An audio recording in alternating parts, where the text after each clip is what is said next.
In the triangular framework of high-profile operations between Iraq, Yemen, and Gaza, it was evident that the Martyrdom operation led by a Qassam operative was a complex mission.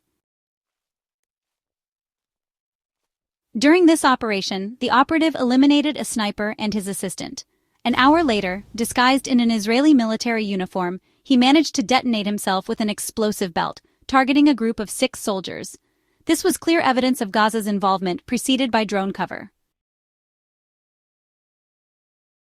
This time, the cover involved coordinated drone strikes from Iraq and Yemen, followed by a drone attack directed toward Jaffa, targeting southern Israel from 2 fronts, east and south.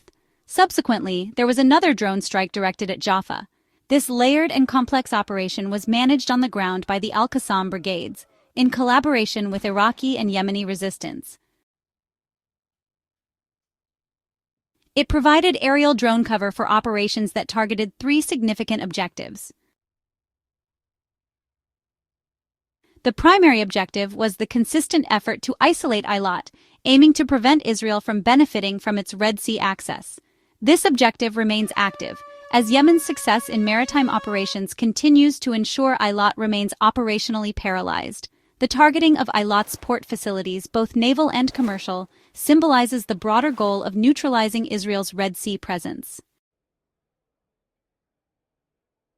The second key point is the Iraqi and Yemeni resistance's coordinated strikes.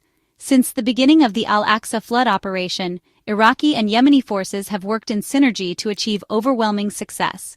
When coordinated, these efforts have consistently hit more than 3 critical targets, with drones from Iraq and Yemen targeting key areas like Jaffa and Tel Aviv.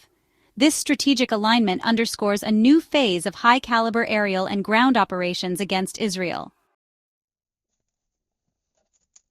On the ground, qualitative operations including martyrdom missions, unseen since 2002, have resurfaced. These operations are backed by the destruction of 3 tunnels in northern Gaza, one extending over 7.5 kilometers in Beit Lahia. These operations signal the resurgence of direct confrontations, resulting in significant casualties, including at least 18 Israeli soldiers killed or wounded in recent engagements. Another pivotal factor is the use of hostages as a countermeasure to thwart Israel's offensive in northern Gaza. Lists of surviving hostages were shared to protect them and deter direct attacks. However, the Qassam brigades reportedly moved the hostages underground, rendering Israel's efforts to locate them increasingly complex. Reports suggest heavy Israeli losses among hostages, and drone surveillance continues to play a critical role in tracking movements.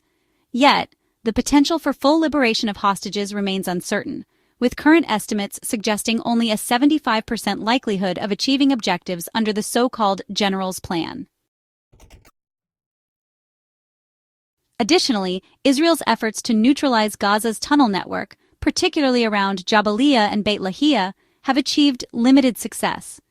Despite reducing tunnel activity by 55%, 2 operational tunnels still pose significant threats, allowing continued resistance and strategic maneuvering.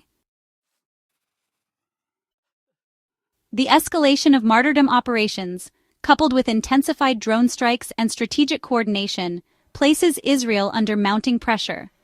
Notably, the targeting of a nuclear-related facility highlights a deliberate shift in resistance strategy, aiming to escalate psychological and operational warfare.